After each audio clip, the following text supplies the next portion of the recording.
السلام علیکم ورحمۃ اللہ وبرکاتہ۔ ان الحمد للہ نحمده ونستعینه ونستغفره ونعوذ باللہ من شرور انفسنا ومن سیئات اعمالنا من يهده الله فلا مضل له ومن يضلل فلا هادي له وأشهد أن لا إله إلا الله وحده لا شريك له وأشهد أن محمدًا عبده ورسوله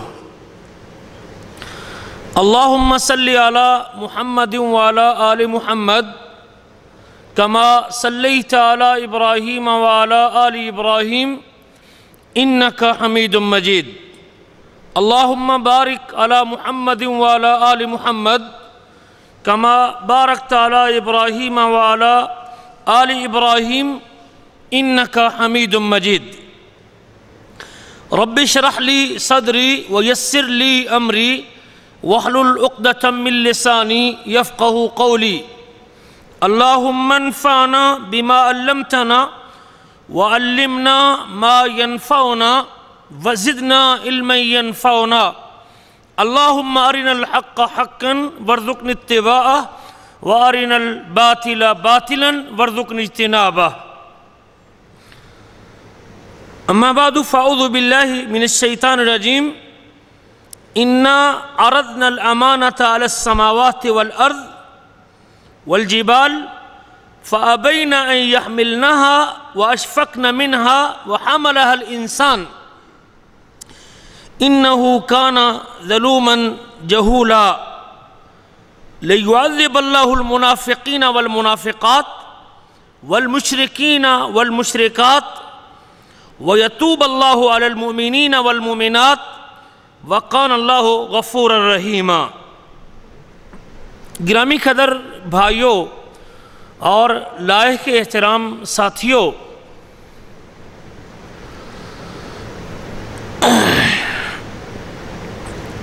دین اسلام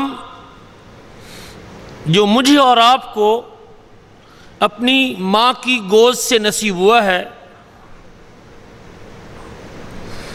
یہ اللہ تعالیٰ کی بہت بڑی نعمت ہے، اور اس نعمت کی قدردانی کا اللہ تعالیٰ نے مجھے اور آپ کو پابند کیا ہے۔ اس انعام کی قدر کرنا، اس کا لحاظ رکھنا، اس کا احترام کرنا، اس کی پاسداری کرنا، اس کے احکام پہ عمل کرنا، اس کے قانون اور نظام کو تسلیم کرنا، یہ میں اور آپ اپنے مالک کی طرف کرنے کے پابند ہیں۔ اس میں بے شمار خوبیاں ہیں، اور ان خوبیوں میں سے ایک بہترین خوبی کہ یہ دین، یہ مذہب مجھے اور آپ کو امانت داری کا درس دیتا ہے۔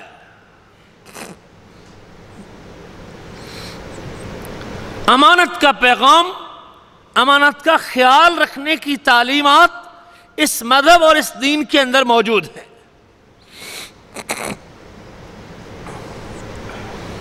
اللہ تعالیٰ کی عطا کردہ امانتوں میں سے یا جس امانت کی پاسداری کا میرے آپ کے رب نے مجھے اور آپ کو حکم دیا ہے، اس میں سے سب سے بڑی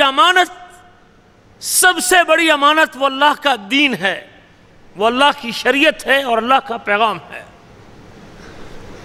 اگر میں اس پہ پورا اترتا ہوں اور اس کے تقاضوں کو پورا کرتا ہوں اور اس نظام کو 24 گھنٹے تسلیم کرنے کے لیے تیار رہتا ہوں اور اس کو اپنے اوپر لاگو کرتا ہوں اور اس کے مطابق اپنے آپ کو ڈھال لیتا ہوں اور موت تک ڈھالنے کو تیار ہوں، تو میں اللہ تعالیٰ کی امانت کو پورے طور پہ پوری ذمہ داری کے ساتھ اس کی حفاظت کر رہا ہوں۔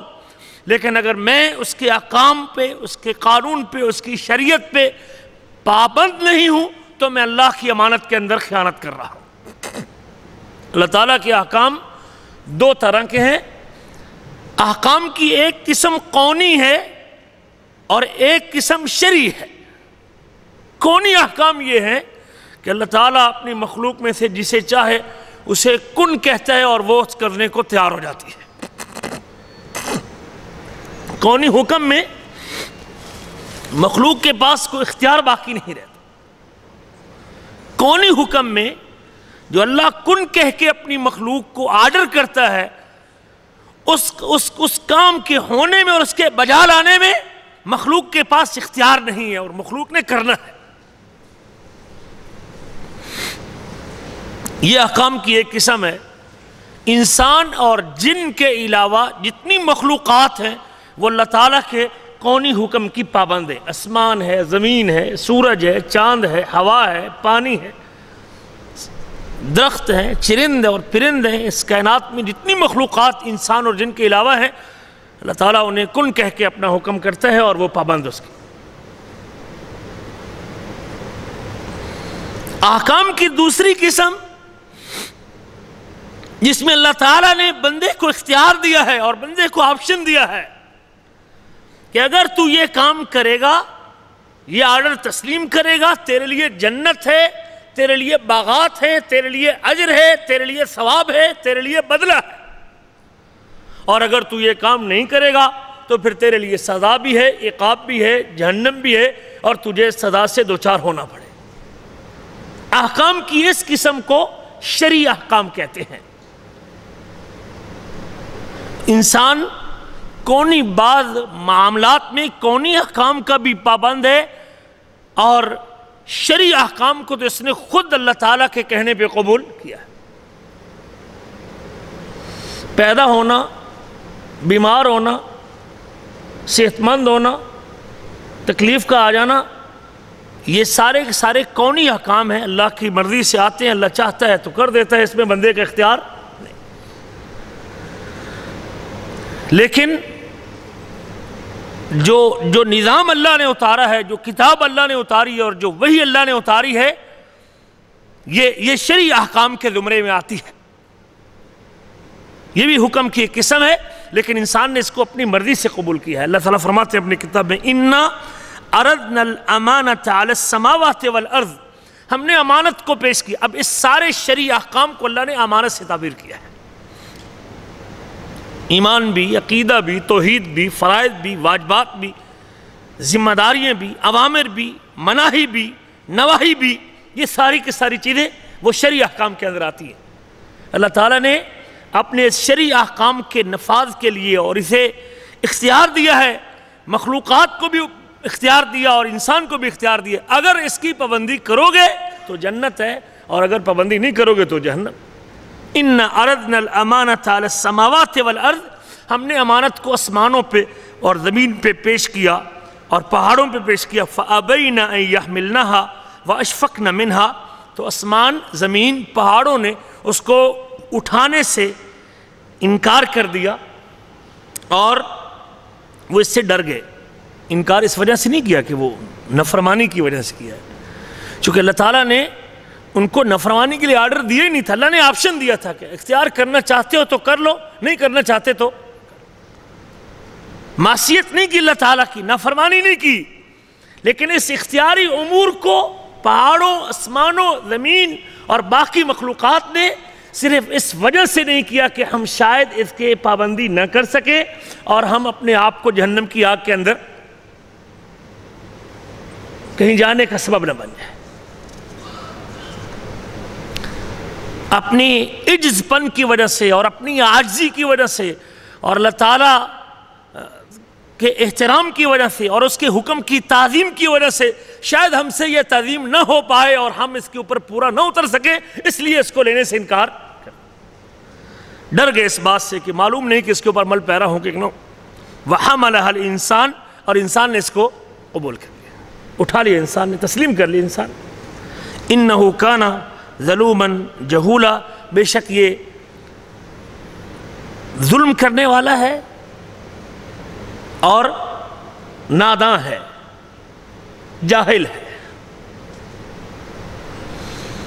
یہ دو چیزیں ہیں، ظلم اور جہالت، جو انسان کی بربادی کا باعث بننے والی ہے، ظلم اور جہالت۔ جب یہ دو چیزیں آدمی سے سائڈ پہ ہوتی ہیں اور آدمی اس سے اعراض کرتا ہے، ظلم سے اپنے آپ کو دور رکھتا ہے اور جہالت کو اپنے آپ سے بچا کے رکھتا ہے اور جہالت سے بچ کے رہتا ہے، تو یہ کامیابی کا راز ہے۔ اللہ فرماتے ہیں الذین آمنوا ولم یلبسوا ایمانہم بظلم، وہ لوگ جو ایمان لائے اور اپنے ایمان کو ظلم کے ساتھ خلط ملط نہیں کیا، اولئک لہم الامن وہم مہتدون، انہی لوگوں کے لیے امن بھی ہے اور یہی لوگ ہدایت کے اوپر بھی ہیں۔ جب یہ انسان اپنے آپ پہ ظلم کرتا رہے گا اللہ کے حقوق کے حوالے سے، بندوں کے حقوق کے حوالے سے، تب تک اس کے لیے امن اور ہدایت کی گارنٹی نہیں۔ جب ظلم سے بچا رہے گا پھر امن بھی اور ہدایت کی گارنٹی بھی اللہ اسی دیتے ہیں۔ اور اللہ کا تقویٰ بھی انہی لوگوں کے اندر آتا ہے اور اللہ کا ڈر بھی انہی لوگوں کے اندر آتا ہے اور خوف بھی انہی لوگوں میں آتا ہے جو اپنے آپ کو جہالت سے بچا کے رکھتے ہیں۔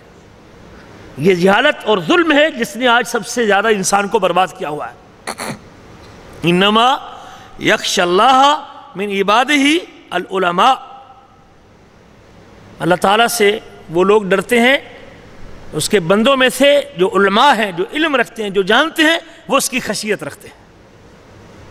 آج جتنی بربادی دیکھتے ہیں آپ اللہ کے حقوق کی پامالی کی صورت میں اور اس کے فرائض کے ضیاع کی صورت میں، اس کی بنیادی وجہ یا ظلم ہے یا جہالت۔ جب آدمی کی جہالت ختم ہوتی ہے اور اس کا جاہل پن دور ہوتا ہے تو پھر اس کی آنکھیں کھل جاتی ہیں، اوہو میں کدھر رہا ہوں۔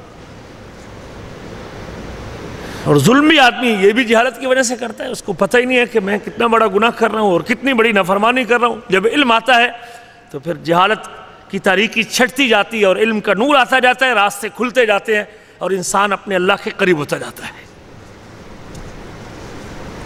اللہ نے تین قسم کے لوگوں کا ذکر کیا۔ ایک وہ لوگ اس امانت کو اٹھانے والے تین گروہ ہیں۔ ایک وہ جس نے سرے سے امانت کو لینے سے انکار کر دیا، قبول ہی نہیں کیا۔ انسانوں میں سے بھی تین گروہ ہیں اس امانت کو لینے کے حوالے سے۔ ایک جس نے اوپر سے بھی انکار کر دیا، اندر سے بھی انکار کر دیا، جس کو کافر کہتے ہیں، مشرک کہہ سکتے ہیں آپ اسے، جس نے اللہ کی امانت کو قبول، اللہ نے آسمان سے کتاب اتاری ہے، انبیاء بھیجے ہیں، رسول بھیجے ہیں، نبی مبعوث کیے ہیں، لیکن انسانوں کی ایک جماعت نے، ان کے بابا نے اس کو اٹھا لیا لیکن اولاد نے انکار کر دیا اور وہ بھی ناکام ہو گئے، خائب اور خاسر ہو گئے، عذاب کے مستحق ٹھہرے۔ دوسری جماعت جس نے اوپر سے قبول کیا لیکن اندر سے قبول نہیں کیا اور وہ بھی عذاب کے مستحق ٹھہرے۔ ایک طبقہ بڑا خوش نصیب ہے کہ جس نے اندر سے بھی قبول کیا اور جس نے اوپر سے بھی قبول کیا ہے۔ اللہ کی امانت کو اٹھانے کے لیے دل سے بھی تیار رہے اور اوپر سے بھی تیار رہے، جس کو مومنین کہتے ہیں۔ یہ تین طبقے ہیں اللہ کی امانت کو استعمال کرنے کے حوالے سے، اٹھانے کے حوالے سے۔ اللہ تعالیٰ فرماتے ہیں لِيُعَذِّبَ اللَّهُ الْمُنَافِقِينَ وَالْمُنَافِقَاتِ، اور جس نے بھی انکار کیا اس کا، یا ظلم کی وجہ سے کیا یا جہالت کی وجہ سے کیا، دونوں طبقے منافق ہوں یا کفار ہوں، دونوں نے ظلم اور جہالت کی وجہ سے اس امانت کا انکار کیا ہے اور اس کو تسلیم نہیں کیا۔ اب اللہ تعالیٰ کہتے ہیں کہ ہم نے اس انسان کو یہ امانت دے دی، انسان نے اٹھا لی، یہ ظالم اور جاہل ہے، لِيُعَذِّبَ اللَّهُ الْمُنَافِقِينَ وَالْمُنَافِقَاتِ، تاکہ اللہ عذاب میں ڈالے، سزا دے منافق مردوں کو اور منافق عورتوں کو، والمشرکین والمشرقات، مشرک مردوں کو اور مشرک عورتوں کو۔ یہ دو قسم کے لوگ، یہ دو قسم کی جماعتیں یہ عذاب کی مستحق ٹھہری کہ انہوں نے اللہ کی امانت کا یہ سرے سے انکار کر دیا یا اندر سے انکار کیا، جس کو نفاق کہتے ہیں، اور اوپر سے تسلیم بھی کر لیا لیکن اندر سے انکار، اوپر سے قبول کرنا ان کی نجات کا ذریعہ نہ بن سکا۔ یہ دونوں عذاب کے مستحق ٹھہرے۔ وَيَتُوبَ اللَّهُ عَلَى الْمُؤْمِنِينَ وَالْمُؤْمِنَاتِ، اور اللہ تعالیٰ مومن مردوں پہ اور مومن عورتوں پہ توجہ کرتا ہے، ان کی توبہ قبول کرتا ہے۔ وَقَانَ اللَّهُ غَفُورًا رَحِيمًا، اور بے شک اللہ تعالیٰ بخشنے والا، رحم کرنے والا ہے۔ اس میں تیسری پارٹی کا بھی ذکر کیا جس کو ایماندار کہتے ہیں، جو امانت کو قبول کرنے والے ہیں، اندر سے بھی اور اوپر سے بھی اس کو اپنا اوڑھنا بچھونا بنانے والے ہیں اور اس کے اوپر پابندی کرنے والے ہیں۔ اللہ نے ان کی تعریف کی، اور اگر ان سے کبھی کوئی کوتاہی ہو بھی جاتی ہے اس امانت کی ادائیگی میں اور اس کو پورا کرنے میں، اس کی حفاظت میں، تو اللہ ان کی توبہ قبول کرنے۔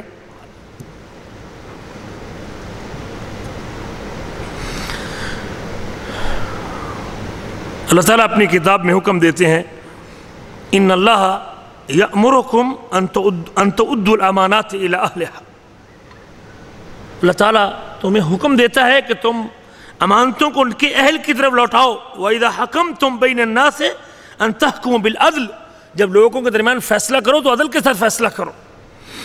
ان اللہ نعم ما یعظکم بہ، اللہ تعالیٰ بہتر نصیحت کرتا ہے تم کو اس کے ساتھ۔ ان اللہ کان سمیعا بصیرا، بے شک اللہ تعالیٰ خوب سننے والا خوب دیکھنے والا ہے۔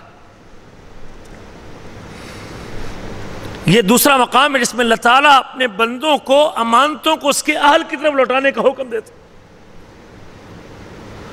امانت کا ایک وسیع مفہوم ہے، ہمارے ہاں تو امانت کا ایک مختصر سا مفہوم ذکر کیا جاتا ہے نا کہ کسی نے اگر کوئی چیز آپ کے پاس رکھی ہے تو اس کو سنبھال کے رکھے، ٹھیک ہے یہ بھی امانت ہے، لیکن یاد رکھیں کہ یہ شریعت پوری کی پوری کتاب اور پورا قرآن اور پوری سنت، یہ پورا دین یہ آپ کے پاس امانت ہے۔ اللہ کے فرائض یہ امانت ہے آپ کے پاس، اگر آپ اس کو پورا کرتے ہیں تو آپ امین ہیں اور آپ امانت دار ہیں اور آپ اللہ تعالیٰ کی امانت کی حفاظت کرنے والے ہیں، لیکن اس کے احکام کو پورا نہیں اترتے، اس کے احکام پہ پورا نہیں اترتے اور اس کی شریعت کو پورے طور پہ ادا نہیں کرتے، وہ شخص امانت میں خیانت کر رہا ہے۔ یہ جسم بھی میرے پاس امانت ہے، اگر اس جسم کو اللہ کی اطاعت میں لگاتا ہوں تو میں اس جسم کی امانت کا حق ادا کر رہا ہوں۔ یہ آنکھ بھی، یہ زبان بھی، یہ کان بھی، یہ اعضاء بھی، یہ زندگی کے معاملات بھی، یہ لین دین میں، ان ساری چیزوں میں اگر میں اللہ کے احکام پہ پورا اترتا ہوں اور اس کے واجبات کو ادا کرتا ہوں اور اس کے فرائض کو پورا کرتا ہوں تو میں امانت دار ہوں۔ اللہ تعالیٰ کہتے ہیں کہ اللہ آرڈر دیتے ہیں کہ تم امانتوں کو اس کے اہل کی طرف لوٹاؤ۔ تیسرے مقام پہ اللہ تعالیٰ کہتے ہیں ان کنتم علی سفر ولم تجدوا کاتبا فرحان مقبوضہ، آیت دین کے بعد سورۃ بقرہ کی آیت ہے۔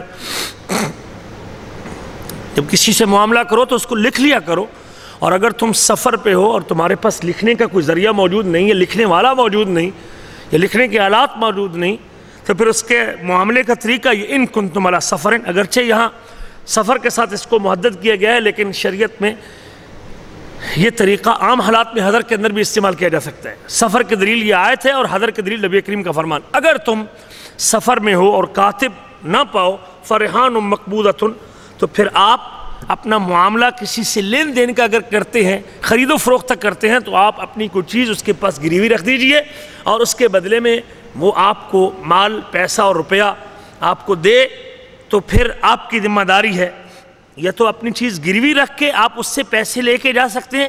ایک تو معاملہ یہ ہے بیع کا اور لینے دینے کا، جب آپ اپنی گروی چیز اسے واپس کر دیں گے تو جب آپ اس کے پیسے واپس کر دیں گے تو وہ گروی چیز آپ کو کیا کر دے گا؟ واپس کر دے گا۔ نبی کریم صلی اللہ علیہ وسلم نے اپنی زیرہ ایک یہودی کے پاس رکھی تھی اور آپ نے اس سے کچھ چیز غلہ لیا تھا، کھجوریں لی تھی، اور جب آپ نے کھجوریں واپس کی تو آپ نے اپنی زیرہ واپس لی۔ بیع کا اور لین دین کا ایک یہ بھی طریقہ ہے کہ آپ اپنی کوئی چیز گروی رکھیں۔ فرمایا فَإِنْ أَمِنَ بَعْضُكُمْ بَعْضًا، لیکن اگر تم میں سے اگر کوئی کسی پہ اعتبار کرتا ہے، کسی سے بے خوف ہوتا ہے کہ میری چیز کو ضائع نہیں کرے گا، فَإِنْ أَمِنَ بَعْضُكُمْ بَعْضًا فَلْيُؤْدِّ الَّذِي اؤْتُمِنَ أَمَانَتَهُ، تو پھر وہ شخص جس کے پاس امانت رکھی گئی ہے اسے چاہیے کہ اس کو ادا کرے۔ جس نے مال لیا ہے کسی سے بطور قرض لیا ہے تو پھر اس کا پابند ہے، اللہ تعالیٰ اسے حکم دیتے ہیں کہ اس نے اگر اعتبار کیا ہے آپ کے اوپر اور آپ کو قرض حسنہ دے دیا ہے اور آپ کو مال دیا ہے بغیر ریحان کے اور بغیر گروی رکھے اگر تجھے کچھ چیز دی ہے تو پھر تیری ذمہ داری بنتی ہے کہ تو اس کی امانت کو واپس ادا کر دے۔ وَلْيَتَّقِ اللَّهَ رَبَّهُ، اور اسے چاہیے کہ وہ اللہ سے ڈرے۔ یہ قرآن کا تیسرا مقام ہے جس میں اللہ تعالیٰ نے امانت کو ادا کرنے کی تعلیم اپنے بندوں کو دی ہے۔ جہاں اللہ تعالیٰ امانت کی ادا کرنے کا حکم دیتے ہیں، امانت کا خیال رکھنے کا حکم دیتے ہیں، وہاں اس امانت میں خیانت کرنے سے منع بھی کرتے ہیں۔ دونوں طریقے اللہ نے اختیار کی، آرڈر بھی دیا ہے اور امانت کے برعکس خیانت کرنے سے اللہ نے روکا بھی ہے۔ اللہ قرآن میں کہتے ہیں یا ایھا الذین آمنوا لا تخون اللہ والرسول، اے ایمان والو اللہ اور رسول کی خیانت نہ کرو،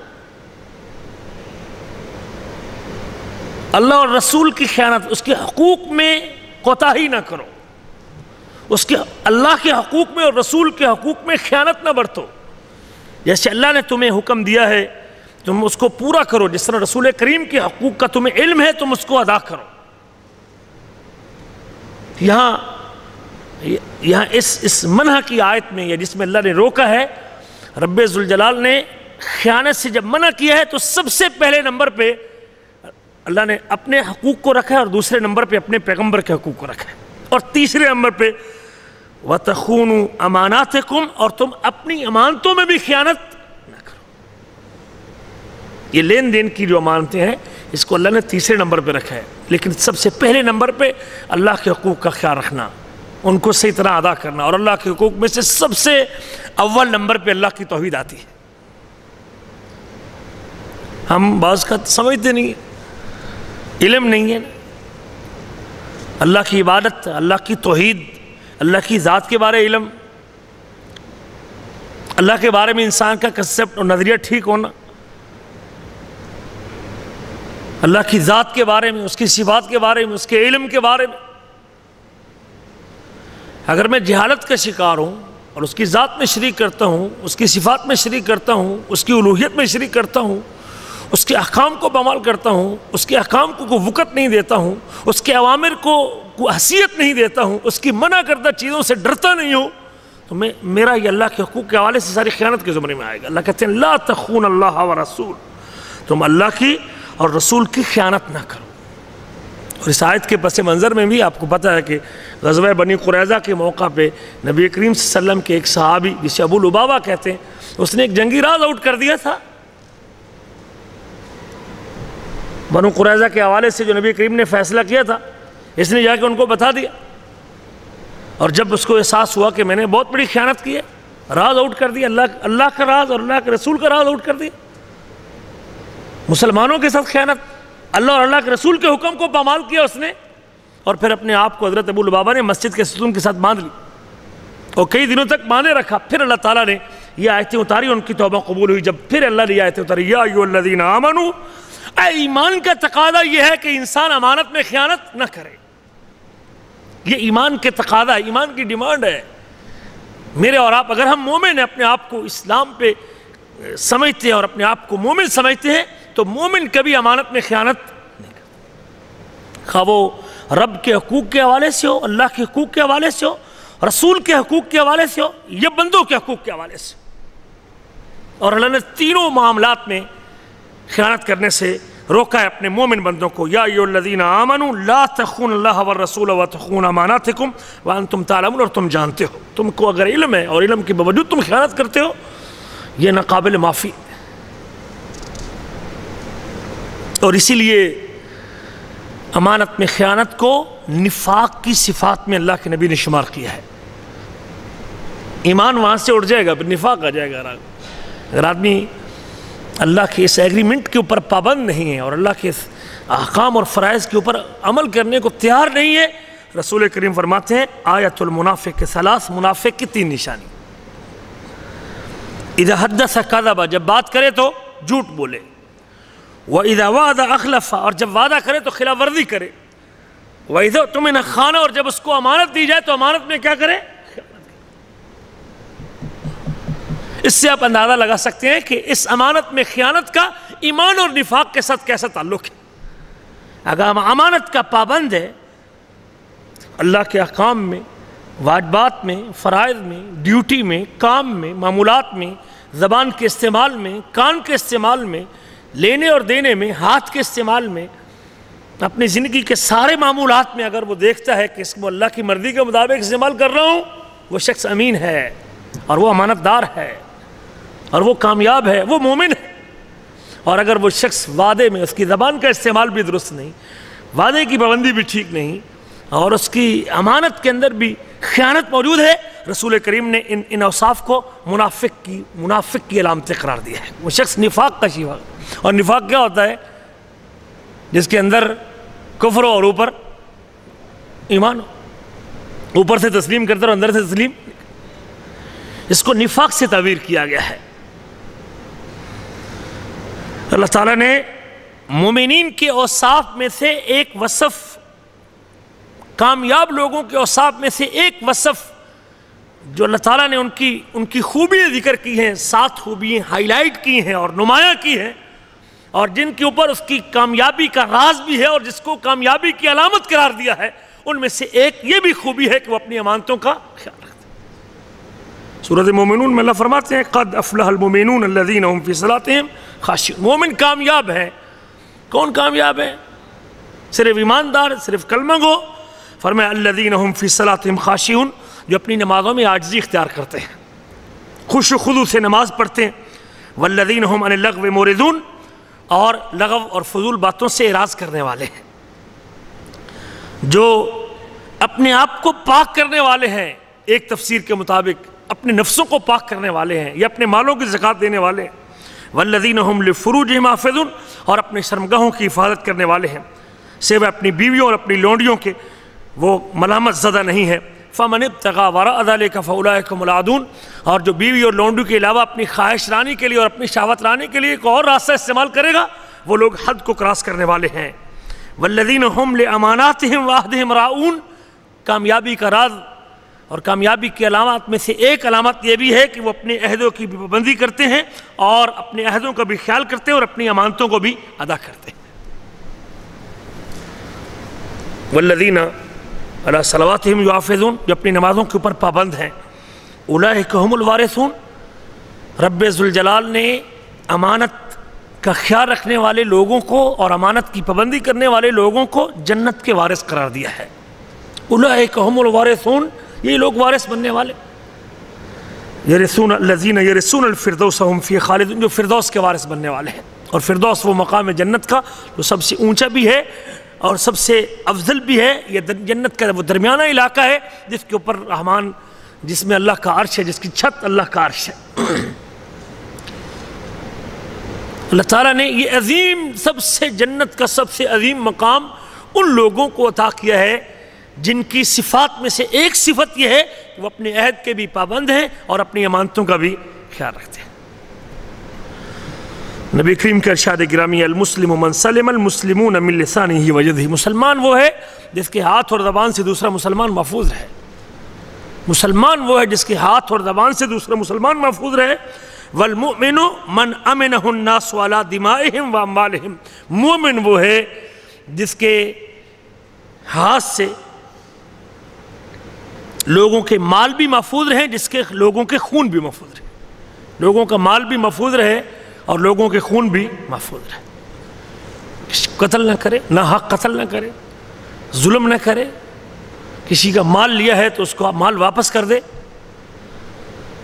آپ فرماتے ہیں وہ شخص مومن ہے جس سے لوگوں کا خون بھی محفوظ ہے اور لوگوں کا مال بھی محفوظ ہے. اگر میرے ہاتھ سے، میرے ذریعے سے کسی کا خون محفوظ نہیں، کسی کا مال محفوظ نہیں تو میں مومن نہیں. رسول کریم نے ایماندار اسے تعبیر کیا ہے جس کے ہاتھ سے لوگوں کے خون بھی محفوظ رہے، لوگوں کا مال بھی محفوظ رہے. یاد رکھیں کہ یہ وہ عظیم صفت ہے، امین ہونا اور امانت دار ہونا، جو اللہ تعالیٰ نے پورے نبیوں کے لیے پسند کی ہے. نبیوں کے اوصاف میں سے جس وصف کو اللہ نے نمایاں کر کے اپنی کتاب میں ذکر کیا ہے، ان میں سے ایک وصف ان کا امین ہونا ہے، امانت دار ہونا ہے. وہ وحی کے بھی امین ہیں، شریعت کے بھی امین ہیں، اور خاص طور پہ علم رکھنے والے حضرات جن کو علم ہے دین کا، اس کو اللہ کے اس دین کی تبلیغ کے اندر بھی امین ہونا چاہیے. عالم آدمی کو بھی امین ہونا چاہیے. اگر وہ من گھڑت واقعات بیان کرتا ہے، جھوٹے قصے بیان کرتا ہے، موضوع روایتیں بیان کرتا ہے اور لوگوں کی داد وصول کرنے کے لیے اس قسم کی باتیں لوگوں کے سامنے بیان کرتا ہے اور اس کو دین بنا کے پیش کرتا ہے، وہ شخص خیانت کر رہا ہے. بڑا حساس معاملہ ہے یہ امانت کا. اس لیے آپ دیکھیں گے انبیاء کی پوری فہرست میں نبیوں کی امتیازات اور اوصاف اور خوبیوں میں سے جس خوبی کو اللہ نے نمایاں کر کے بیان کیا ہے، ان میں سے ایک خوبی امانت بھی ذکر کی ہے اللہ تعالیٰ نے.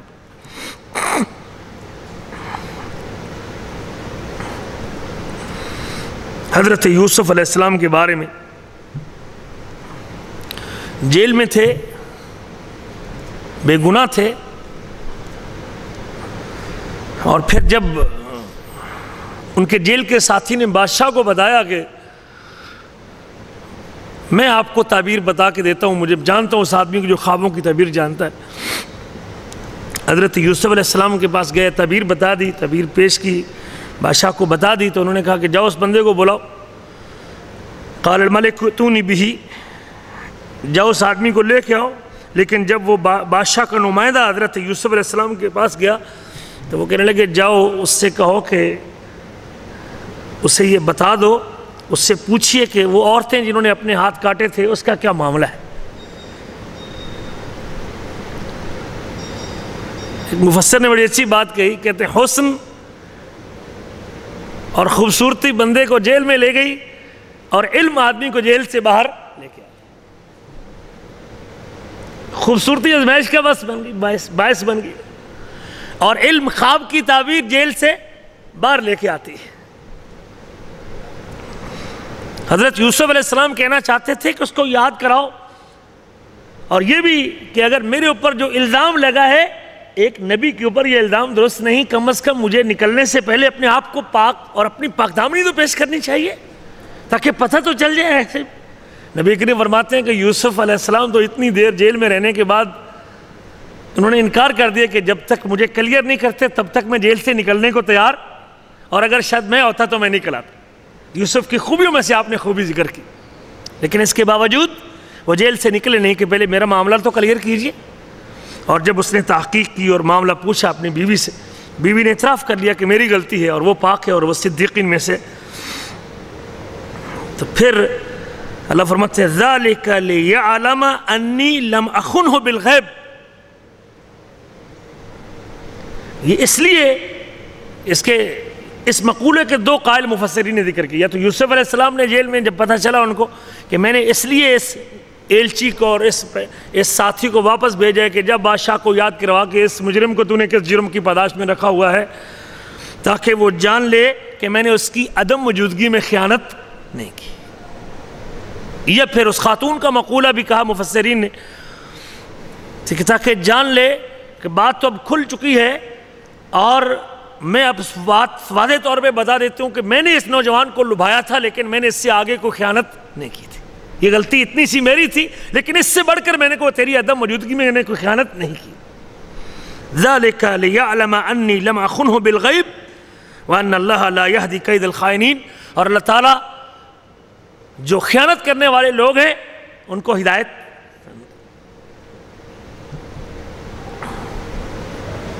یہاں بھی زنا کو خیانت سے تعبیر کیا گیا، گناہ کو خیانت سے تعبیر کیا گیا ہے۔ جو آدمی اللہ کے حکم عدولی کرتا ہے وہ خیانت کرتا ہے۔ جب اس کو پتہ چلتا ہے بادشاہ کو کہ یوسف بری ہے اور اس کے ذمہ کوئی وہ بیعیب ہے، اور اس کی امانت داری کا جب اپنی بیوی کی طرف سے اس کو بھی پتہ چل گیا اور یوسف علیہ السلام کی طرف سے بھی اس کو یقین ہو گیا، تو کہتا ہے اِنَّكَ الْيَوْمَ لَدَيْنَا مَقِينٌ أَمِينٌ، کہ تو آج سے ہمارے پاس صاحب اقتدار بھی ہے اور امانت دار بھی ہے، امین بھی ہے۔ یہ انبیاء کے اوصاف میں سے ہے۔ حضرت موسیٰ علیہ السلام جب مدین پہنچے اور دیکھا کہ وہ دو خواتین بکریاں روک کے کھڑی ہوئی ہیں اور باقی چروائے اپنی بکریوں کو پانی پلا رہے ہیں، حضرت موسیٰ علیہ السلام نے دیکھا کہ وہ خواتین اٹھا بھی نہیں سکتی، پتھر بھی اتنا بھاری ہے، اور گئے اور وہ پتھر اٹھایا اور انہوں نے بکریوں کو پانی پلایا، اور وہ خواتین چلیں گی اور اپنے باپ کو بتایا کہ ہمیں تو ایک اللہ کا ولی ملا ہے، اور اس نے وہ پتھر اٹھایا، اور اتنا قوی اور مضبوط آدمی ہے کہ وہ کئی بندے مل کے پتھر اٹھاتے، اس نے اکیلے پتھر اٹھا لی۔ تو باپ کو جا کے بتایا تو باپ سے کہا کہ قالت احداہما یا ابت استاجرہ، ان میں سے ایک کہنے لگی کہ ابا جی اگر آپ اس کو نوکر رکھ لیں تو کتنی اچھی بات ہے، اس کو آپ نوکری پہ رکھ لیں۔ کیوں نوکری پہ رکھیں؟ کہ اس کے اوصاف میں سے جو ان دو خواتین محسوس کیا تھا، ان خیر من استاجرت القوی الامین، سب سے بہترین آدمی جس سے آپ اجرت میں رکھیں وہ قوی بھی ہے اور امین بھی ہے۔ اس نے نگاہ اٹھا کے ہماری طرف نہیں، اتنا امانت دار آدمی ہے کہ اس نے ہماری طرف نگاہ اٹھا کے بھی نہیں دیکھا۔ کہتے ہیں جب وہ خواتین ان میں سے ایک بلانے کے لیے آئی حضرت موسیٰ علیہ السلام کو، تو موسیٰ علیہ السلام آگے چل رہے تھے اور وہ پیچھے چل رہا تھا، اور کہنے لگے کہ مجھے اشارہ کر دینا جب کہیں جانا ہو، کہیں عورت کے اوپر نگاہ بھی نہ پڑ جائے۔ یہ انبیاء کے اوصاف ہیں، اور اللہ تعالیٰ نے اپنی کتاب میں ایک نہیں کئی جگہوں پہ ذکر کیا ہے۔ ہر نبی اپنی قوم سے کہتے ہیں انی لکم رسول امین۔ کسی نے کہا ناصح امین، میں تمہارے لیے اللہ کا رسول ہوں اور میں امانت دار ہوں، میں اللہ کا جو پیغام لے کے آیا ہوں پوری امانت کے ساتھ ادا کر رہا ہوں، اس میں میری طرف سے کوئی ملاوٹ نہیں۔ حتیٰ کہ میرے آپ کے نبی حضرت محمد رسول اللہ علیہ وسلم کے بارے میں آپ نے دیکھا ہے کہ نبوت کا بار اٹھانے سے پہلے آپ صلی اللہ علیہ وسلم کی امانت کے چرچے مکہ کے اندر مشہور تھے، لوگ آپ کو صادق اور امین کے نام سے جانتے تھے۔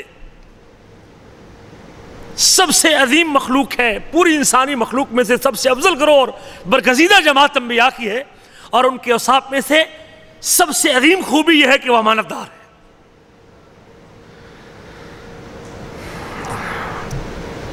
حتیٰ کہ آپ کی امانت اور آپ کی دیانت کا عالم یہ ہے کہ جب ابو سفیان ہرقل کے دربار میں پہنچتا ہے اور اس سے پوچھتا ہے نبی کریم کے بارے میں کہ آپ اس کے بارے میں کیا جانتے ہیں، تو انہوں نے بتایا کہ وہ اس کی خوبیوں میں سے ایک خوبی یہ بھی ہے کہ وہ پاک دامنی کا حکم دیتے ہیں اور امانتوں کو ادا کرنے کا حکم دیتے ہیں۔ وہ سوال کرتا ہے کیا کبھی اس نے آپ سے دھوکہ بھی کیا، کبھی آپ سے خیانت بھی کی ہے؟ هل یغدر فزعمت انه لا یغدر۔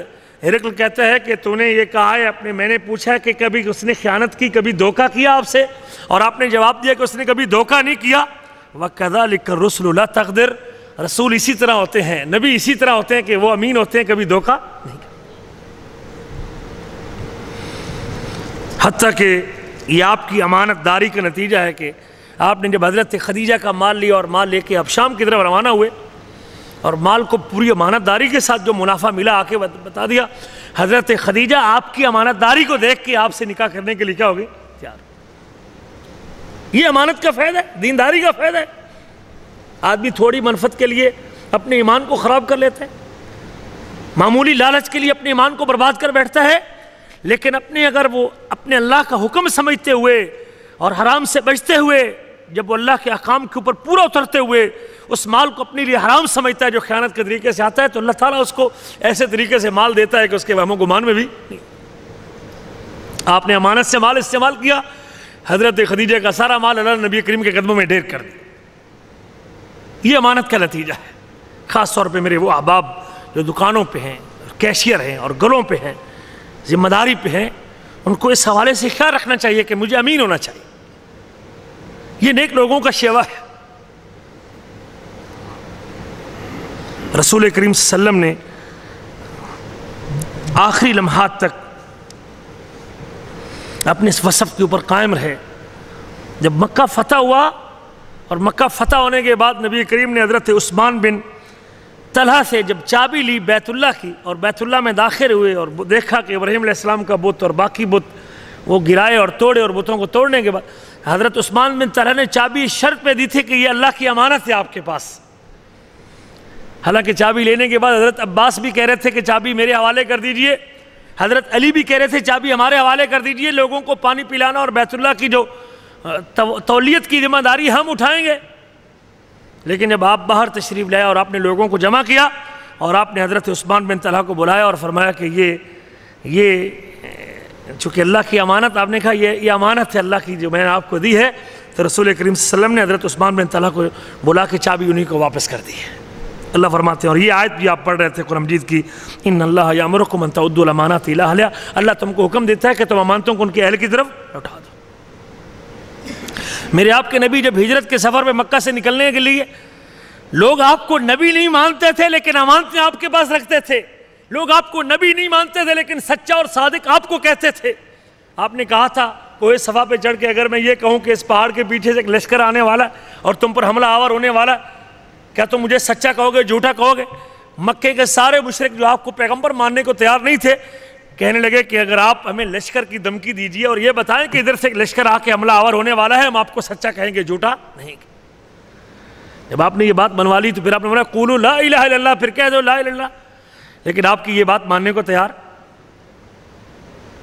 دشمنی کے باوجود، عداوت کے باوجود آپ ہجرت کے سفر پہ نکلنے لگے تو امانتیں نبی کریم کے گھر میں تھی. آپ حضرت علی کی ڈیوٹی لگا کے آئے کہ آپ نے لوگوں کو امانتیں واپس کر کے آنا. ان حالات میں دشمنی نے بھی آپ کو امانتیں قبض کرنے میں مجبور نہیں کی. یہ امانت ہے. دشمن بھی امانت آپ کے پاس رکھتے ہیں.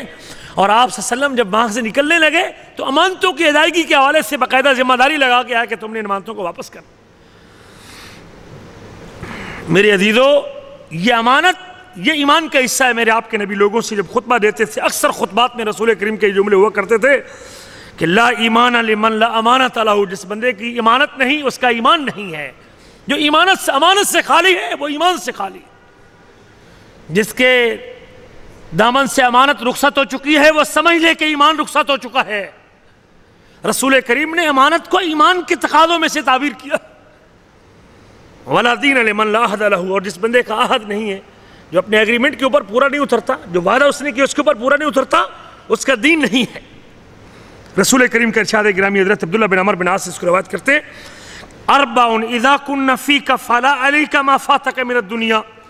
اگر 4 اوصاف آپ کے پاس موجود ہیں، پوری دنیا بھی آپ کے ہاتھ سے نکل جائے آپ کو پرواہ نہیں ہونی چاہیے، لیکن 4 باتوں کا آپ کو پابند رہنا چاہیے. کتنی باتیں؟ 4 اوصاف کے آپ حامل ہیں، 4 خوبیاں آپ کے اندر موجود ہیں، لیکن پوری دنیا بھی تیرے ہاتھ سے چھوٹ گئی ہے لیکن یہ 4 چیزیں نہیں چھوٹی تو آپ کامیاب اور سرخرو ہیں. اربع اذا كن فيك فلا عليك ما فاتك من الدنيا. جب 4 باتیں آپ کے اندر موجود ہیں اور ساری دنیا بھی تیرے ہاتھ سے چلی جائے تجھے پرواہ نہیں ہونی چاہیے اس کی. فرمایا سب سے پہلی بات حفظ امانت. امانت کی حفاظت کرتا ہے وہ، خواہ وہ اللہ کے اوامر کی صورت میں ہو یا نواہی کی صورت میں ہو، اللہ کے حقوق کی شکل میں ہو یا بندوں کے حقوق کی صورت میں ہو. سب سے پہلی خوبی، دنیا چھوڑتی ہے تو چھوٹ جائے، دنیا کا سارا مال و متاع ہاتھ سے نکلتا ہے تو نکل جائے، لیکن کبھی اس کو امانت میں خیانت نہیں کرنی چاہیے. حفظ امانت، پہلی خوبی حفظ امانت وصدق حدیث. اور دوسری خوبی آدمی کو بات کا سچا ہونا چاہیے، کبھی زبان کے اوپر جھوٹ نہیں بولنا چاہیے، بات سچی کرنی چاہیے. اور جو بات سچی کرے وہ امانت میں خیانت کرے گا؟ ہو ہی نہیں سکتا. وہ بات سچی کرے گا کبھی امانت میں خیانت نہیں کرے گا. کیسے بتائے گا؟ جھوٹ کیسے بولے گا؟ 1500 ریال کی سیلری اور بکری ہوئی ہو، سیل ہوئی ہو، اور بتایا کہ 1000 کی سیل ہوئی ہے، ہو سکتا ہے؟ جب سچ بولے گا پھر بھی خیانت نہیں کرے گا. امانت دار ہو، ایمانت کی حفاظت کرتا ہو، بات میں سچا ہو، وہ حسن خلیقت اور خوش اخلاق ہو، اخلاق کا اچھا ہو، معاملات میں اچھا ہو، لین دین میں اچھا ہو، اخلاق میں اچھا ہو. تیسرا وصف اخلاق میں اچھا ہو.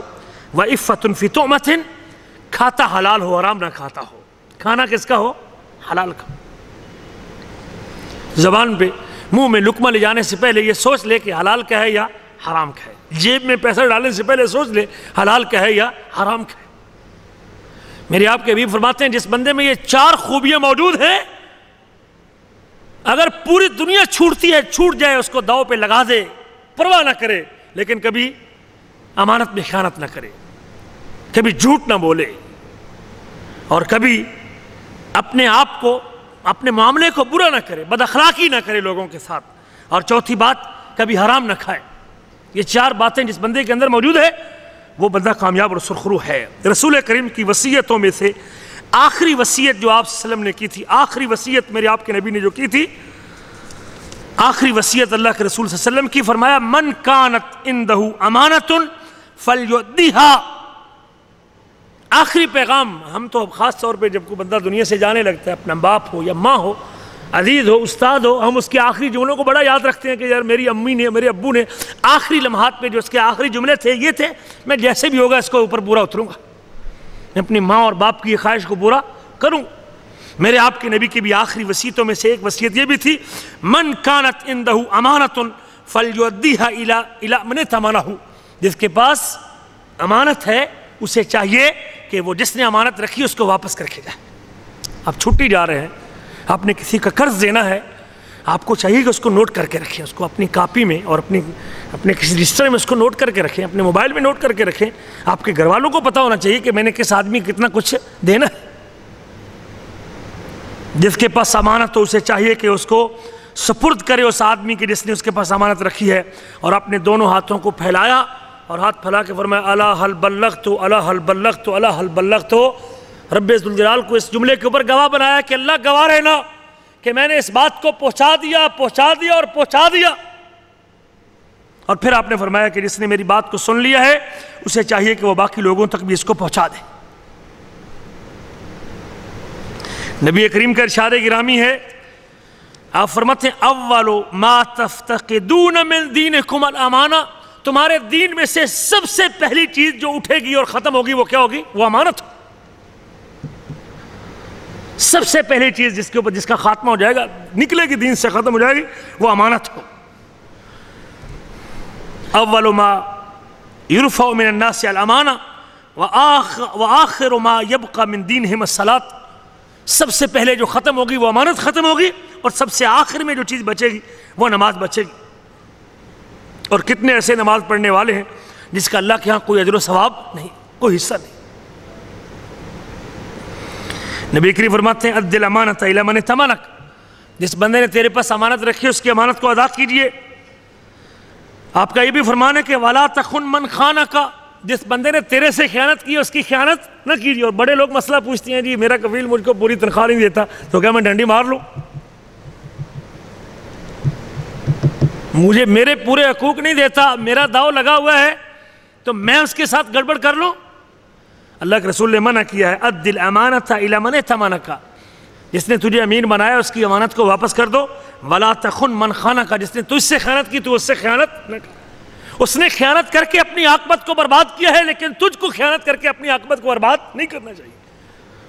اگر اس نے تیرے حقوق کو پامال کیا ہے تو قیامت کے دن تو اس کی نیکیوں کا مالک بنے گا، لیکن تو اگر اس کے حقوق کو پامال کرے گا تو کل قیامت کے دن اپنی نیکی بھی دے بیٹھے. کل تو اس کی نیکی لے گا، اس کی نماز روزہ حج زکوٰۃ کی نیکی ہے. اگر وہ تیرے حقوق کی ادائیگی نہیں کرتا اور تیری امانت کو ادا نہیں کرتا اور تیرے مزدوری کو پورا نہیں کرتا اور تیرا حق پوری طرح ادا نہیں کرتا تو کل قیامت کے دن آپ اس کی نیکیوں کے مستحق ٹھہریں گے. اللہ اس کی نیکیاں اٹھا کے تیرے کھاتے میں ڈال دے گا. لیکن اگر آپ نے بھی خیانت کر لی تو پھر کل آپ کی نیکیاں بھی اس کے کھاتے میں چلی جائیں گی. اور رسول کریم صلی اللہ علیہ وسلم کا ارشاد گرامی ہے، حضرت ابو ہریرہ اس کو روایت کرتے ہیں کہ اللہ کے نبی ایک دن تشریف فرما تھے تو ایک اعرابی اور ایک بدو نبی کریم کے سامنے آیا اور آ کے کہنے لگا متی الساعہ. اللہ کے نبی قیامت کب آئے گی؟ وہ لوگ بھی قیامت کے بارے میں تبھی سے سوال کرتے تھے. اب تو ہم اتنی دیر گزارنے کے بعد بھی قیامت کا فکر نہیں ہے، لیکن ان لوگوں کو تب بھی قیامت کا فکر. اللہ کے نبی قیامت کب آئے گی؟ قال اذا زیت الامانۃ فانتظر الساعہ. جب امانتوں کو ضائع کر دیا جائے گا، جب امانتوں کو برباد کر دیا جائے گا، جب امانتوں کو اللہ اکبر کبیرہ ضائع کر دیا جائے گا، پھر انتظار کرو کہ قیامت آنے والی ہے. قال کیف اضاعتها. امانت کیسے ضائع ہوگی؟ پھر وہ سوال کرتا ہے امانت ضائع کیسے ہوگی؟ فرمایا اذا وسد الامر الى غیر اہلہ فانتظر الساعہ. جب معاملہ اہل بندے کے علاوہ غیر کے سپرد کر دیا جائے گا، جب معاملہ اس بندے کے سپرد کر دیا جائے جو اس کا اہل نہیں، جو اس کی اہلیت نہیں رکھتا، پھر انتظار کرو کہ کیا قیامت آئے گی. علم کی مسند پہ آپ ایسے بندے کو بٹھاتے ہیں جس کو علم ہی، امامت کی خطابت کی منصب ایسے بندے کو بٹھاتے ہیں جس کو علم ہی نہیں. کیا ہے پھر جب ایسے لوگوں سے فتویٰ مانگیں گے جس کو علم ہی نہیں تو پھر قیامت کے انتظار کیجیے. نااہل آدمیوں کو جب آپ ذمہ داریاں سونپیں گے، اور بعض کا ایسے ہوتا ہے ہم اپنے تعلقات کی وجہ سے، اپنی برادری کی وجہ سے، اپنا عزیز ہونے کی وجہ سے اس کو لگا دیتے ہیں کام پہ. مجھے موقع ملا ہے تو میں سمجھتا ہوں کہ چونکہ مجھے پتہ ہے کہ یہ اس کام کے اہل نہیں، لیکن چونکہ میں اپنی رشتہ داری کو دیکھتا ہوں اور اپنی تعلق کو دیکھتا ہوں، اور اس کی وجہ سے میں نہیں دیکھتا کہ یہ بندہ اس قابل ہے کہ نہیں ہے. جب آدمی غیر ذمہ دار بندے کے سپرد کر دے گا ذمہ داری کو، تو پھر اس بات کا انتظار کرو کہ اللہ تعالیٰ قیامت کو نازل کر دے اور قیامت آ جائے. رسول کریم صلی اللہ علیہ وسلم کا ارشاد گرامی ہے قیامت کے دن ترسل الامانۃ والرحم فتقومان جنبتی الصراط یمینا وشمالا. جب آپ گزریں گے پل صراط سے گزریں گے تو آپ کی ایک طرف امانت آئے گی اور ایک طرف رحم آئے گا. اگر آپ نے امانت داری کا خیال کیا ہے تو یہ امانت آپ کو اس راستے سے گزرنے میں سپورٹ کرے. آپ نے اگر رحم کی رشتہ داریوں کو جوڑا ہے تو پھر آپ کو گزرنے میں آسانی ہوگی. لیکن اگر آپ نے رحم کی رشتہ داریوں کو توڑا ہے اور امانتوں میں خیانت کی ہے تو پھر یہ کنڈی کی صورت میں آئے گی، اور وہ کنڈی آپ کو پل صراط سے نیچے جہنم میں گرا دے گی. امانت میں خیانت یہ جہنم میں گرنے کا سبب بننے والی ہے. اللہ کے رسول کا ارشاد گرامی ہے حضرت ابوذر بن صامت اس کو روایت کرتے ہیں، فرمایا ازمنوا لی ستن من انفسکم ازمن لکم الجنہ، تم مجھے 6 چیزوں کی ضمانت دے دو، میں تم کو جنت کی ضمانت دیتا ہوں. تم 6 باتوں کی ضمانت تم دے دو، میں تم کو جنت کی ضمانت دیتا ہوں. اور آپ نے فرمایا اصدقوا اذا حدثتم، جب بات کرو تو سچی کرو، واوفوا اذا وعدتم، جب وعدہ کرو تو پورا کرو، وادوا الامانۃ اذا اطمأننتم، اور جب تم امانت دیے جاؤ تو پھر امانت کو ادا کرو، واحفظوا فروجکم، اور اپنی شرمگاہوں کی حفاظت کرو، وغضوا ابصارکم، اور اپنی نگاہوں کو نیچے رکھو، وکفوا ایدیکم، اور اپنے ہاتھوں کو روک کے رکھو، کسی پہ ظلم نہ کرو اپنے ہاتھوں کے ذات. جب تم یہ 6 کام کرو گے میں محمد تم کو جنت کی ضمانت دیتا ہوں صلی اللہ علیہ وسلم.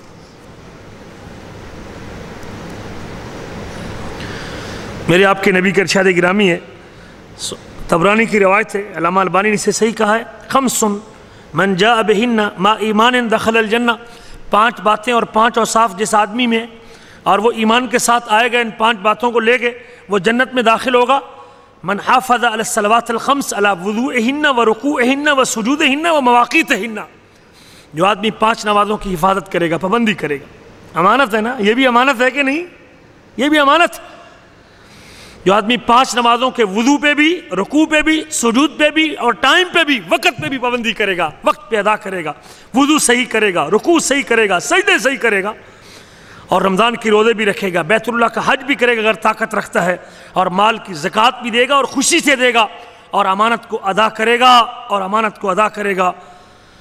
صحابہ نے پوچھا اللہ کے نبی امانت کو ادا کرنے سے کیا مراد ہے؟ فرمایا امانت کو ادا کرنے کا مطلب ہے کہ وہ اگر اس کے اوپر جنابت کا غسل ہے تو اس کو چھوڑنا نہیں چاہیے، اس کو تاخیر نہیں کرنی چاہیے. یہ بھی کیا ہے؟ امانت. یہ امانت ہے جنابت کا غسل کرنا.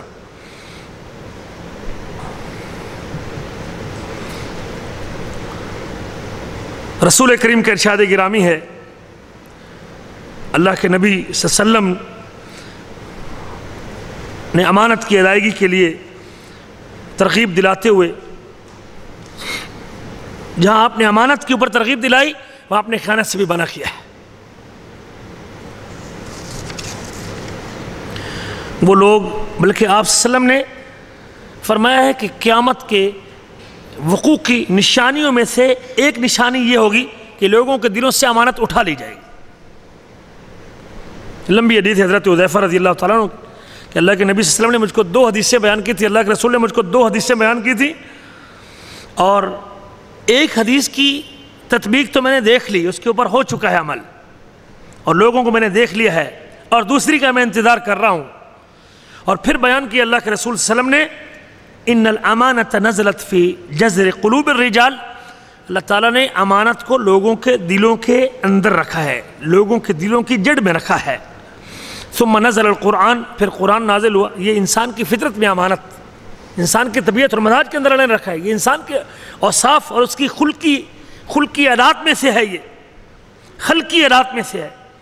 پھر قرآن نازل ہوا اور لوگوں نے امانت کو قرآن سے سیکھا اور سنت سے سیکھا.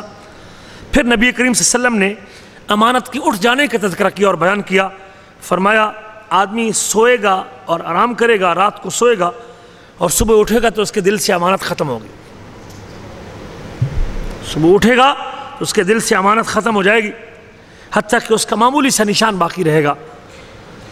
فرمایا پھر وہ سوئے گا اور پھر اس کے دل سے امانت کو اٹھا لیا جائے گا اور امانت کو ختم کر دیا جائے گا، حتیٰ کہ جس طرح آدمی کے ہاتھ کے اوپر ایک چھالا ہوتا ہے نا کام کرنے کی وجہ سے، بس اس چھالے کی طرح وہ نشان باقی رہے گا، جو اوپر سے جگہ ابری ہوتی ہے لیکن اس کے اندر کوئی چیز نہیں ہوتی. اتنا سا نشان رہے گا اس کے دل میں امانت کا. اور پھر آپ صلی اللہ علیہ وسلم نے فرمایا کہ ایک وقت ایسا آئے گا کہ لوگ ایک دوسرے سے معاملہ کریں گے اور ایک دوسرے سے معاملات طے کریں گے، اور پھر لوگ کہیں گے کہ بس اس قبیلے میں ایک شخص ہے جو امانت دار ہے، اس شہر میں ایک آدمی ہے جو امانت دار ہے، اس بازار کے اندر ایک دکاندار ہے جو امانت دار ہے. خال خال لوگ بچیں گے جس کی امانت کا لوگ تذکرہ کیا کریں گے، وہ بندہ بڑا امین ہے یار، اس نے کبھی خیانت نہیں کی، وہ اس کا ترازو بڑا ٹھیک ہے، وہ 2 نمبر کا چیز نہیں دیتا، وہ بتا دیتا ہے، جب چیز بیچتا ہے تو بتا دیتا ہے. ایک ایسا وقت آئے گا کہ جب امانت دار لوگ اس طرح ہم کو ملیں گے.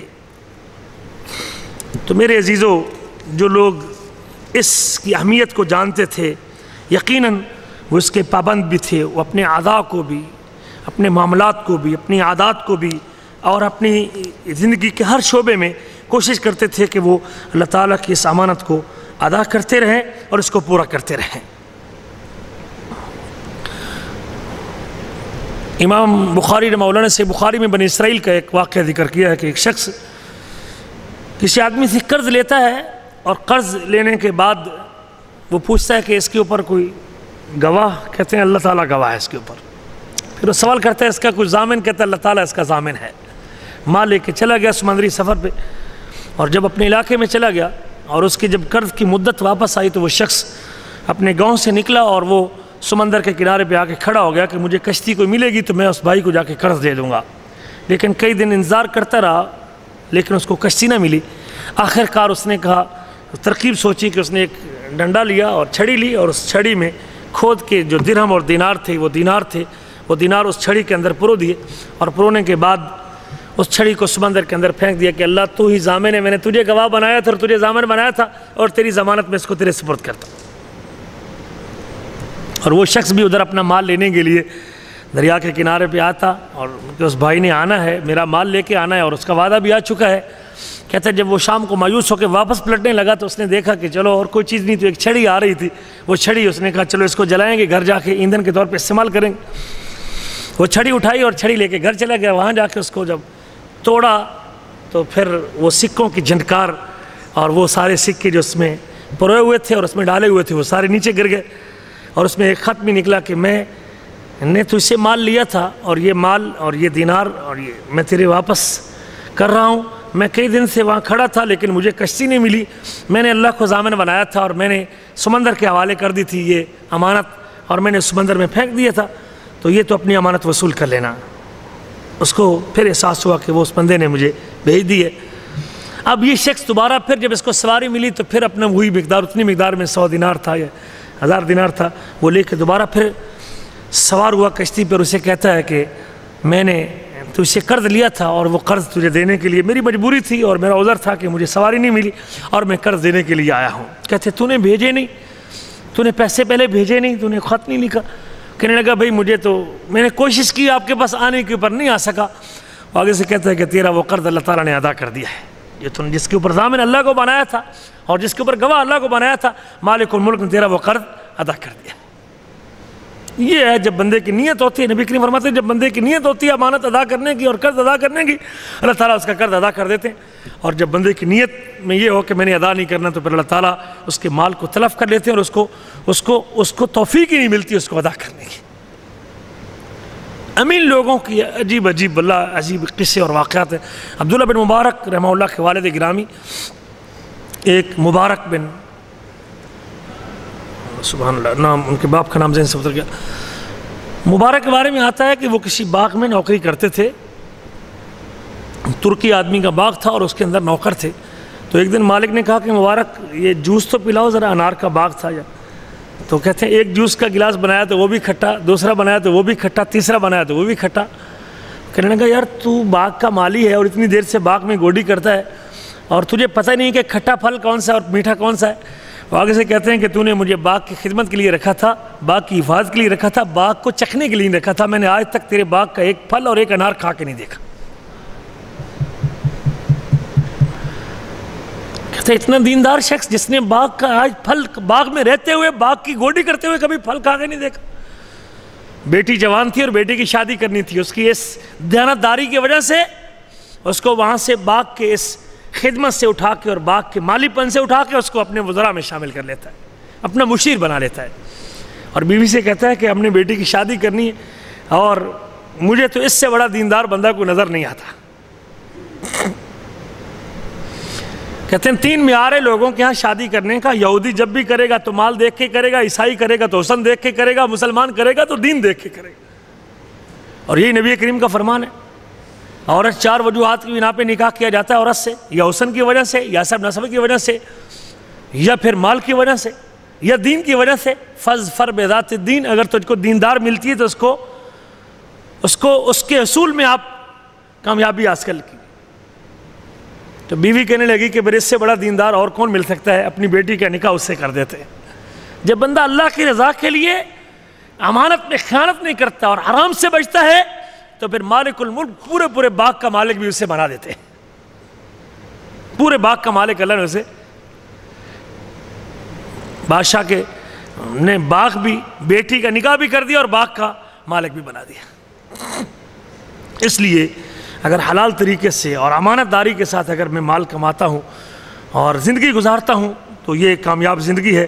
اللہ تعالیٰ سے دعا ہے کہ اللہ تعالیٰ ہمیں امانتوں کا خیال رکھنے کی توفیق نصیب فرمائے۔ میں جس شعبے کے اندر بھی ہوں، جس جگہ پہ بھی ہوں، واللہ یہ ہمارے ساتھی جو مارکیٹنگ کا کام کرتے ہیں، مال لے کے جاتے ہیں، ڈیوٹی کرتے ہیں، ہر معاملے میں بندے کو دیکھنا چاہیے کہ میں امانت میں خیانت نہ کر دوں۔ جتنی آپ کی ڈیوٹی ہے اس کو ذمہ داری سے ادا کرنا۔ آپ اپنی عاقبت کو سنوارنے والے ہیں، آپ اپنے اللہ تعالیٰ کے ہاں مسئول ہیں، آپ اپنے اللہ کو راضی کرنے والے ہیں، اللہ کے حقوق کے حوالے سے بھی، بندوں کے حقوق کے حوالے سے۔ یاد رکھیں کہ جب بندہ اس کا خیال رکھتا ہے پھر اللہ تعالیٰ بندے کے لیے ایسی راہیں پیدا کرتے ہیں کہ آدمی کے وہم و گمان بھی نہیں ہوتا۔ سفیان ثوری رحمہ اللہ جب بادشاہ سے ناراضگی ہوئی کسی بات پہ اور وہاں سے بھاگے، اور بھاگنے کے لیے کسی باغ میں چھپے، بصرہ کوفہ سے بصرہ گئے اور بصرہ میں ایک باغ کے اندر نوکری شروع کر دی، اور باغ میں جب نوکری کرنے لگے تو زکوٰۃ لینے والے اسی جب بادشاہ کے چیلے اس کو زکوٰۃ لینے کے لیے آئے تو پوچھنے لگے اچھی کھجور کون سی ہے اور بری، کوفہ کی کھجوریں اچھی ہیں بصرہ کی کھجوریں اچھی ہیں؟ کہنے لگے کوفہ کی کھجوریں تو میں نے کھائی ہیں لیکن بصرہ کی کھجور میں نے چکھی بھی نہیں ابھی تک۔ کہتے 2 مہینے سے تو باغ میں نوکری کرتا ہے، تجھے پتہ ہی نہیں کہ کھجور کیسی ہے؟ کہتا ہے مجھے باغ کی نوکری کی تنخواہ لیتا ہوں، باغ کے چکھنے کی تنخواہ نہیں لیتا، میں نے آج تک کھجور کا دانہ اپنے منہ میں نہیں ڈالا۔ بعد میں پتہ چلا کہ یہ تو سفیان ثوری ہے، بہت بڑا عالم اور محدث ہے۔ جا کے اس کی شکایت کر دی، بادشاہ کو شکایت کر دی کہ جس کو ڈھونڈ رہے تھے تو باغ میں، بادشاہ نے اس کو پکڑنے کے لیے وہاں جب بندے بھیجے تو اس سے پہلے وہاں سے چھوڑ کے جا چکے تھے۔ جب بات راز آؤٹ ہو گیا تو وہاں سے نکل جانا چاہیے۔ اس قسم کے امانت دار لوگ بھی اللہ اکبر کبیرہ گزرے، اللہ تعالیٰ نے جن کو ڈر اور خوف دیا اپنی ذات کا اور وہ امانتوں میں خیانت نہیں کرتے، اللہ تعالیٰ سے دعا ہے کہ اللہ ہمیں بھی توفیق نصیب فرمائے۔